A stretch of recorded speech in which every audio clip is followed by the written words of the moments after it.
Hi everyone! Mag 5 PM na po dito guys sa Croatia. Nandito ako sa City Center 1. Ayan po. Pupunta ako ng metro ngayon. Yung metro dito para siyang SNR sa Pilipinas. Pero bago yan, mag-usap muna kuhanin muna natin, talakayin muna natin yung pag-uwi ka ng Pilipinas, kailangan ba ng OEC.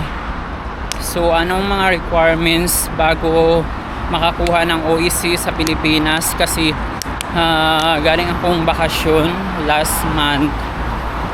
So yung kailangan ko is verified contract, tapos kailangan din yung e-travel. Hanapin nila dun sa DMW, sa email mo, titingnan nila kung kailan ka dumating.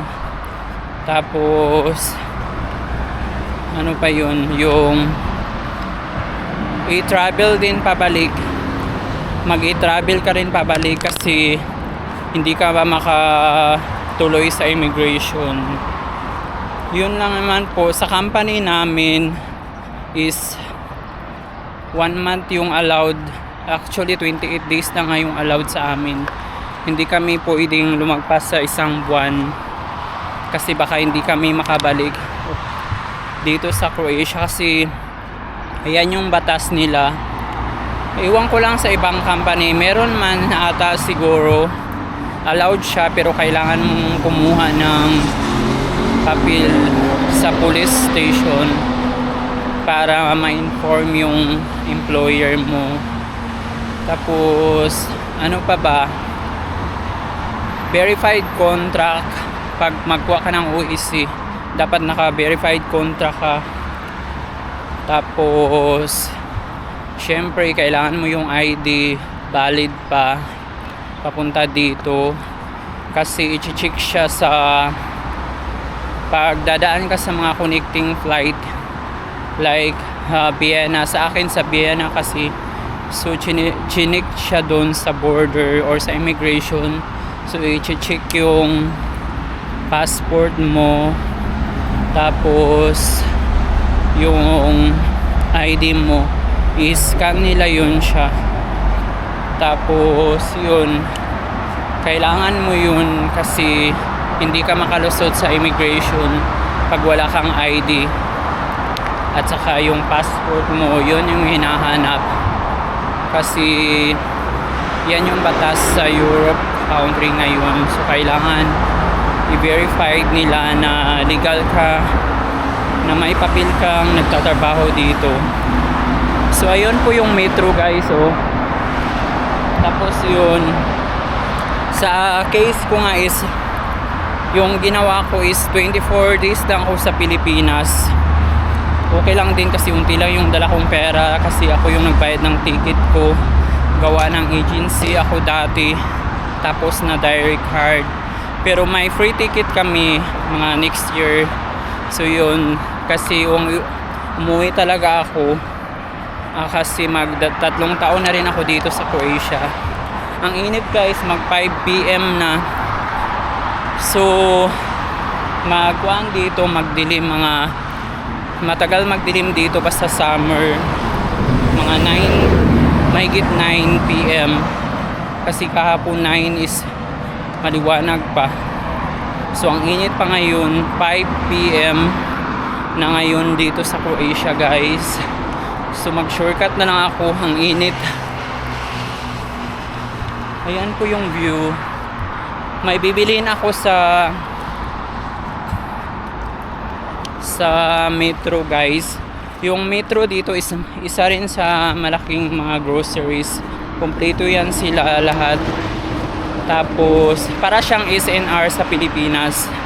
Ayan po, sa City Center 1. Ang layo ko, no. May bibilhin kasi ako dito, yung lagayan ko ng paninda ko, kasi nagpa part time ako dito.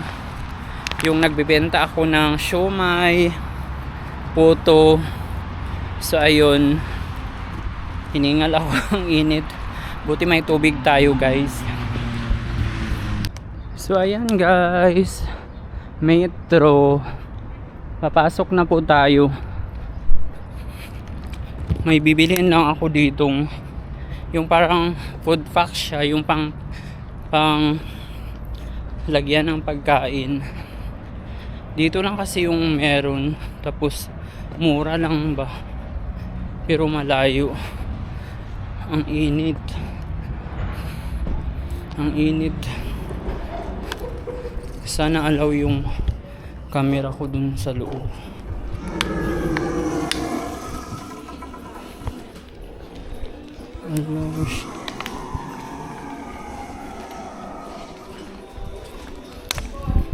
Look. May bibilhin tayo. Para siyang kuan to guys.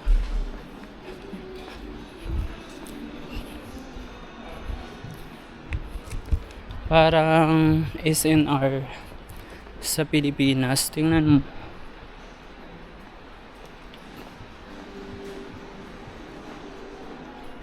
Kumpleto dito. Wala, may kuan pa rin.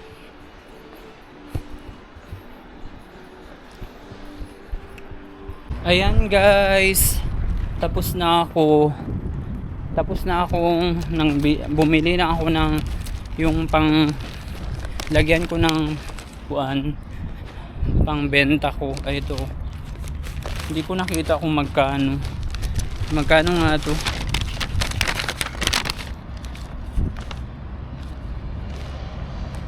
€9 lang, €9. Mamaya ko na tingnan. €9 yung binayaran ko. 3 balot. Ito na yun. Kasi bumili din ako ng plastic. Tapos saan ako mag-exit nito? Oh my god. Mag-exit na ako. Saan kaya dito?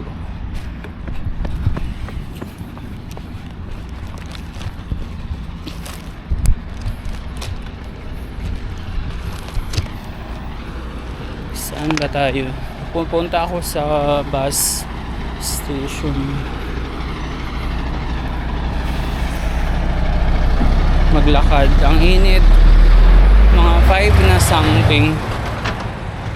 Pero ang init pa rin guys. Ang tirik ng init. Dito sa city center 1 to siya. Hindi ko kasi kabisado to dito. Tawid tayo. Mag shortcut ako dito. Yun, nakabili na ako. Dito lang kasi ito nabibili yung plastic na lagayan ng mga pagkain. Meron na ako sa bahay pero parang kulang man yun. So pumunta na lang ako. Di off ko man ngayon. Yung metro dito, hindi ako naka-video sa loob kasi may sound sila, yung parang makapiright yung kuan ko video. Pwede namang mag-video. May kabayan ding nag-work doon sa metro. May kabayan akong nakausap, babae. Tapos yun, hindi na ako nagtagal kasi ito lang naman yung kailangan ko. Alam, may babae doon na natulog. Oh. May babae na natulog. Iwan ko, lasing siguro. Ayun oh.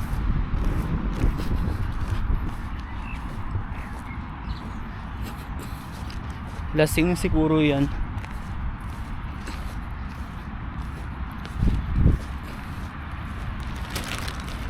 Matakot din akong pumunta kasi babae yun siya. Para siyang lasing pero nakadapa siya.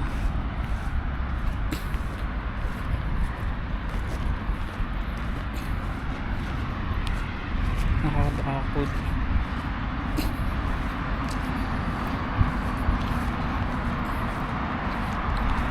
Yun, uwi na ako. Pupunta ako sa bus station. Nag-shortcut lang ako dito.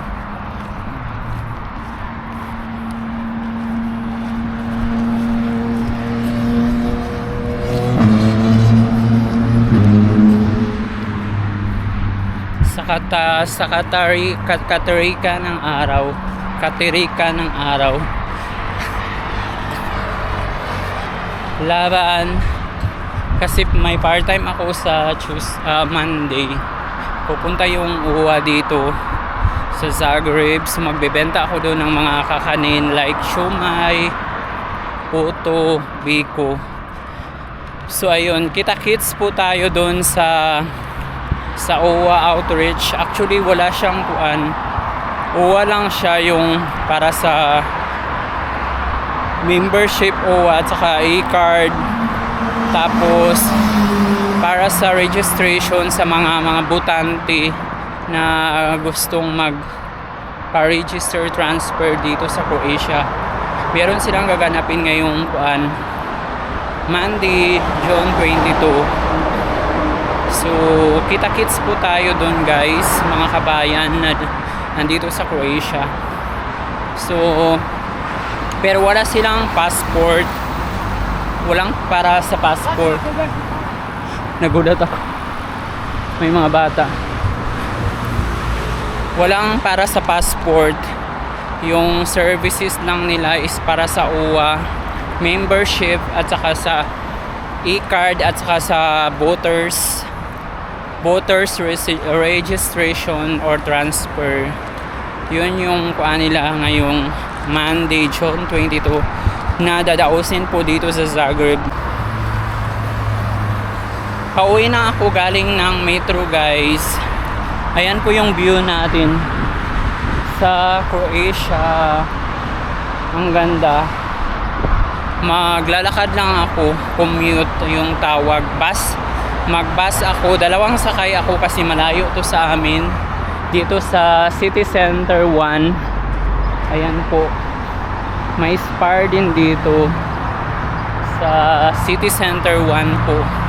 Dito yung mas malapit sa amin na metro kung saan ako makabili ng mga plastic na lagayan ng pagkain. Gaya nito ayan. Kung saan ko ilalagay yung mga ginawa kong kakanin. Part-time lang guys, diskarte sa buhay OFW sa Croatia. So ayan po yung view natin guys. Ang ganda dito. Ang ganda ngayon ng tempo. Summer na kasi.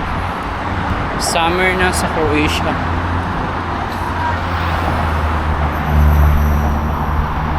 So tatawid pa ako ng kabilang daan doon sa bus station. Doon sa kabila. Kasi doon yung bus na pa-uwi sa amin. So hindi na ako muna mag-video kasi may mga tao. Kasi tatawid pa ako ng tram. So ayun guys. Ingat po tayong lahat sa lahat ng mga OFW po.